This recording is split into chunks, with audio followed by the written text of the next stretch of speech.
नमस्कार, आप देख रहे हैं टीबीवी न्यूज। मैं हूं आपके साथ राजनंदिनी शर्मा। बुलेटिन की शुरुआत करते हैं आज की बड़ी खबरों के साथ।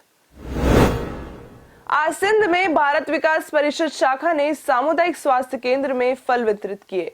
ज्ञानचंद हरवानी ने बताया कि सामुदायिक स्वास्थ्य केंद्र में भर्ती करीब 100 मरीजों को फल और बिस्किट का वितरण किया गया। कुंवारिया में इंटर यूनियन से जुड़े कार्यकर्ताओं और पदाधिकारियों ने संस्थान की उन्नति और श्रमिकों की खुशहाली की कामना को लेकर खजूरिया श्याम के दरबार तक पदयात्रा निकाली। राजसमंद के उपसभापति और जेकेटा इंटर यूनियन के अध्यक्ष श्रीमान चुनलाल पंचोली द्वारा इंटर के पदाधिकारी को अपना इंटर का झंडा दिखाकर खजूरिया श्याम के दर्शन के लिए रवाना किया है और सारे पदाधिकारी ने अपने जेकेटार के आने वाले एग्रीमेंट के लिए खजूरिया श्याम से कामना किया अच्छा मैनेजमेंट से अच्छा पैसा मिले मजदूर को और कंपनी का भी हित में सोचते हुए खजूरिया श्याम पैदल गए हैं और हम आशा करते हैं कि जेकेटार इंटर यूनियन मजदूर को अच्छा पैसा दिलाएगी और इसी आशा के साथ हम खजूरिया श्याम पैदल गए हैं। हमारी मनोकामना पूरी करें। जय खजूरिया श्याम। राशमी के सोमी गांव में राजकीय उच्च माध्यमिक विद्यालय में पुलवामा हमले के शहीद हुए वीर जवानों को श्रद्धांजलि स्वरूप स्वैच्छिक रक्तदान शिविर आयोजित किया गया। शिविर में 52 यूनिट रक्तदान किया गया। वहीं शिविर का शुभारंभ कपासन विधायक अर्जुन लाल जीनगर ने किया। इटावा में भारत की स्वतंत्रता के 75 वर्ष पूर्ण होने पर राष्ट्रीय स्वयंसेवक संघ ने स्वराज 75 अभियान के तहत वाहन रैली निकाली। नगर कार्यवाह इंद्र कुमार नागर ने बताया कि वाहन रैली का शुभारंभ मास्टर वीरेंद्र सिंह ने किया। वाहन रैली ट्रस्ट से शुरू होकर हाट मैदान गेंता रोड होते हुए अंबेडकर चौराहे पर संपन्न हुई। 12 जिले के अंता में चल रही 1 लाख की इनामी राशि की क्रिकेट प्रतियोगिता का फाइनल मुकाबला हैप्पी फैमिली रिसोर्ट टीम ने जीता। वहीं फाइनल मुकाबला जीतकर टीम ने 1 लाख रुपए की राशि का चेक प्राप्त किया। साथ ही उपविजेता गजनपुरिया को 50,000 का चेक और ट्रॉफी दी गई। आपको बता दें कि मैच ऑफ द सीरीज के रूप में चांदी का बल्ला अशोकनगर टीम के सतीश को दिया गया। भरतपुर के डीग कस्बे में नगरपालिका की लापरवाही एक व्यक्ति की जान पर भारी पड़ गई। सड़क में गड्ढे होने की वजह से एक पानी से भरा टैंकर अनियंत्रित होकर पोखर में जा गिरा। इस दौरान ड्राइवर ने बमुश्किल ट्रैक्टर से कूद कर अपनी जान बचाई, लेकिन टैंकर पूरा पानी में डूब गया। आपको बता दें कि समस्या को लेकर नगरपालिका में कई बार शिकायत की जा चुकी है, लेकिन अभी तक शिकायत पर कोई भी कार्रवाई अमल में नहीं लाई गई है, जिसके चलते आए दिन हादसे होते रहते हैं। टैंकर ला रहा रास्ता इतना खराब है, यहाँ कोई नगर पालिका ने मेम्बर फेमर को ध्यान ही ना दे रास्ता पे। सारा रास्ता खराब एकदम तो बैठ को साहब ट्रैक्टर हो, मैंने तो बड़ी मुश्किल से जान बचाई यहाँ पे। तो टैंकर भरो खाली हो भरो टैंकर हो सब। ये नगर पालिका की कमी है। मैंने कई बार चेयरमैन को अवगत करा दिया। यू साहब कह दिया कि मेरे बाढ़ के लिए बजट चाहिए और उनका बजट जितना है उसको उतना ही दिया जाएगा बजट। मतलब कौन सा वार्ड नंबर है? वार्ड नंबर 5 है। मतलब आप पार्षद या प्रतिनिधि हैं? प्रतिनिधि है।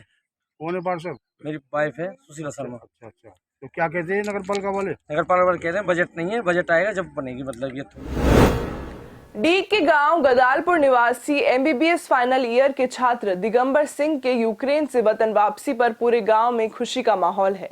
वहीं डीग के तहसीलदार अशोक कुमार शाह और पटवारी देवेंद्र सिंह छात्र को लेने के लिए भरतपुर रेलवे स्टेशन पर पहुंचे, जहां छात्र का जोरदार स्वागत किया गया। सूचना मिली थी दिगंबर सिंह 2:48 पे भरतपुर ट्रेन से उतरेंगे। वहाँ पे हमने उनको रिसीव किया और रिसीव करके उनके घर तक लाए। घर पे हमने यहाँ उनके पिताजी को सुपुर्द किया। यहाँ अच्छा खुशी का माहौल है। प्रशासन की तरफ से हमारा दायित्व बनता है, लेकिन उससे पहले हमें एक नैतिक मूल्यों के नाते हर व्यक्ति का फर्ज बनता है कि ऐसे समय पे वो जो ज़रूरतमंद हैं, जो दिक्कत में फंसे हुए हैं, उनकी मदद। हम 2 दिन पहले खारकीव से 15 बच्चों का ग्रुप था, तो हम 12:30 बजे की ट्रेन में साथ ही सारे चले थे। उस ट्रेन में हम 15 लोग थे। तो वहाँ से खारकीव से और पोलैंड बॉर्डर से पहले एक सिटी पड़ती है जो यूक्रेन में आती है लिविव। तो वहाँ तक पहुँचने में हमें 24 घंटे लगे। 24 घंटे हमें कोई भी सीट नहीं मिली नहीं और पूरी ट्रेन भरी थी। तो 24 घंटे हम सारे 15 के 15 बच्चे खड़े खड़े ट्रेवल की थी हमने। फिर लिविव से और पोलैंड बॉर्डर तक हम बाई बस गए थे सारे। फिर पोलैंड बॉर्डर को क्रॉस करने में बड़ी दिक्कत आई थी। पोलैंड बॉर्डर को क्रॉस करने में हमें लगभग बर्फ़ में 14 से 15 घंटे खड़ा होना पड़ा था। रात को हम शाम को 3 बजे खड़े हुए थे और हमारा सुबह 5 बजे नंबर आया था। वहाँ पर स्थिति बहुत ज़्यादा ख़राब थी। जो मैं बता रहा हूँ ये पोलैंड बॉर्डर की रियलिटी है। पोलैंड बॉर्डर पर जो रियलिटी ये थी कि वहाँ पर नहीं तो कोई एम्बुलेंस थी, नहीं कोई डॉक्टर की व्यवस्था थी। मेरी आंखों के सामने खुद जो ऐसी 10 लड़कियाँ थीं जो बर्फ़ की वजह से ठंड में 5-6 बार बेहोश हो चुकी थी, जिसकी वहाँ पर कोई एम्बुलेंस या डॉक्टर की कोई व्यवस्था नहीं थी। तो इस वजह से थोड़ी पोलैंड बॉर्डर पर बहुत दिक्कत आई थी। वहाँ से पोलैंड बॉर्डर के बाद इंडियन एम्बेसी के हमें कुछ रास्ते मिले। वहाँ के बाद बस से होटल में लाए गए। होटल में लाने के बाद फिर हमारी फ़्लाइट का अरेंज किया गया। कल दोपहर को हमारी फ़्लाइट थी। आज मॉर्निंग में दिल्ली 7:30 बजे फ़्लाइट का अराइवल हुआ। वहाँ पर राजस्थान सरकार के मंत्री साहब माननीय श्री सुभाष गर्ग साहब एंड टीकाराम जूली जी वहाँ पर मौजूद थे और उन्होंने जो हमारा स्वागत सत्कार किया और पूरी वहाँ पर हेल्प की, और उन्हीं की राजस्थान सरकार की सहायता से मैं आज घर तक वापस आया हूँ। और यहाँ पर डीग के तहसीलदार साहब, पटवारी साहब और गिरदावल साहब मेरे घर पर स्वागत करने के लिए पहुँचे और उन्हीं के लिए मैं बहुत बहुत धन्यवाद देता हूँ। जोधपुर में रावणा राजपूत समाज की महिला संगठन की ओर से फाग उत्सव का कार्यक्रम किया गया। कार्यक्रम में रावणा राजपूत समाज का राजनीतिक प्रतिनिधित्व करने वाली विधायक मनीषा पंवार ने मुख्य अतिथि के तौर पर शिरकत की। कार्यक्रम में चंग की थाप और डीजे की तेज धुन पर रावणा राजपूत समाज की महिलाओं ने जमकर ठुमके लगाए। साथ ही इस दौरान राधा कृष्ण की रासलीला और फूलों की होली मुख्य आकर्षण का केंद्र रही। रावणा राजपूत महासभा की जो हमारी जोधपुर जिले की महिला टीम है, उनके द्वारा आज जोधपुर की धरती पर फागोत्सव का कार्यक्रम आयोजित किया गया है।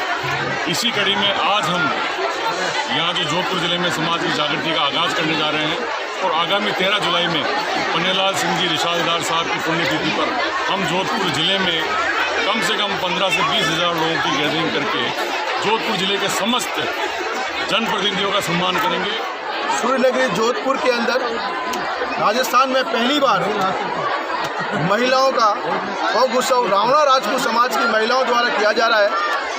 मैं आपके माध्यम से ये कहना चाहूँगा, रावणा राजपूत समाज की पहली बार महिलाएं इतनी ताकत के साथ इस फाग महोत्सव को मनाने का काम कर रही है। निश्चित तौर पर ये फाग महोत्सव आने वाले समय में इस समाज के लिए नई रूपरेखा तैयार करेगा। नैनवा के 3 मेडिकल छात्रों के सकुशल घर पहुंचने पर परिजनों की ओर से माला पहनाकर और मिठाई खिलाकर स्वागत किया गया। वहीं छात्रों ने बताया कि यूक्रेन बॉर्डर पार करने के बाद सभी शहरों में छात्रों के सभी प्रकार की सुविधाएं मिली, जिससे छात्रों को भारत पहुंचने के लिए बड़ी सहायता मिली। वहाँ से 25 तारीख को उजरोड पोलैंड के लिए निकले थे बस से, बट बीच में पोलैंड से पहले 20 किलोमीटर पहले बहुत जाम था, तो उसके लिए फिर हमको पैदल जाना पड़ा। पैदल जाके हम रात के वहाँ 3 बजे पहुँचे पोलैंड बॉर्डर पे। पोलैंड बॉर्डर पे इतनी भीड़ थी कि हमें जाने नहीं दिया आगे, तो हम वेट करते रहे वहाँ पे कि आगे जाने देंगे। सुबह तो वेट किया, फिर सुबह के 5 बज गए, लेकिन हम वहाँ पे आगे नहीं जाने दिए। फिर उसके बाद हमने डिसाइड किया कि यहाँ पे हमारा कुछ नहीं होगा, तो हम फिर वहाँ से लवीव जो रेलवे स्टेशन था वहाँ पे गए। वहाँ पे रात हमने बिताई। फिर एक एजेंट थे अमृतसर विजय सर, उन्होंने बोला मेरे को कि आप यहाँ पे आ जाइए उजरोड, तो यहाँ पे मैं आपको पहुँचा दूंगा। तो फिर वहाँ से हमने सुबह के लिए एक निजी बस की। उसके बाद हम वहाँ से उजरोड गए। वहाँ से फिर हम उजरोड के जाने के बाद वहाँ पे हमने रेस्ट किया वहाँ की हॉस्टल में। फिर उसके बाद हम सुबह वहाँ से भी निकल गए स्लोवाकिया बॉर्डर के लिए।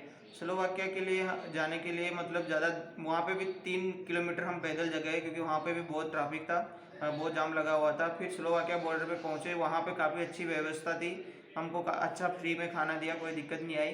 फिर वहाँ पे हमको ज़्यादा टाइम नहीं लगा, वहाँ 4-5 घंटे में हमको एंट्री मिल गई। फिर हम फाइनली स्लोवाकिया के अंदर चले गए और वहाँ पे भी वहाँ की गवर्नमेंट ने हमारा बहुत अच्छे से ध्यान रखा। फिर वहाँ पे एम्बेसी वाले हमें आगे पिकअप करने वो बस से आए, हमें बस से आगे लेके गए और उन्होंने हमें होटल अरेंज किया, खाना वाना खिलाया और फिर हम 1 से 3 तक वहाँ पे रहे। और फिर 3 तारीख को रात को हमको बताया कि हमारी फ़्लाइट है, आप इंडिया के लिए जा सकते हो।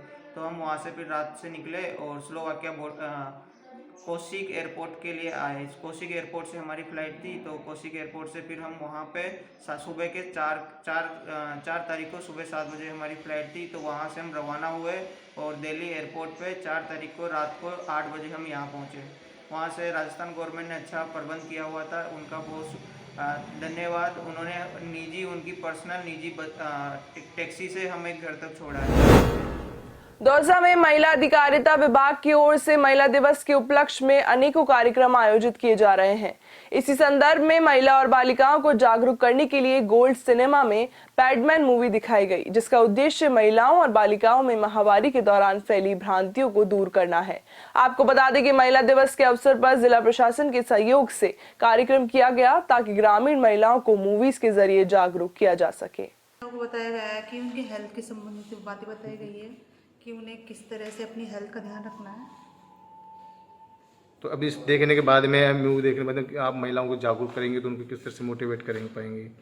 उनको बताया जाएगा कि ऐसे मतलब महामारी के समय कैसे पैड को यूज़ में लिया जाता है, कैसे उनको मतलब यूज़ में लेते हैं, कैसे फेंकना है, कैसे क्या करना है, हर तरीके से समझाना है। फिलहाल इस बुलेटिन में इतना ही। देश दुनिया की तमाम खबरों को देखने के लिए देखते रहिए टीपीवी न्यूज़। नमस्कार।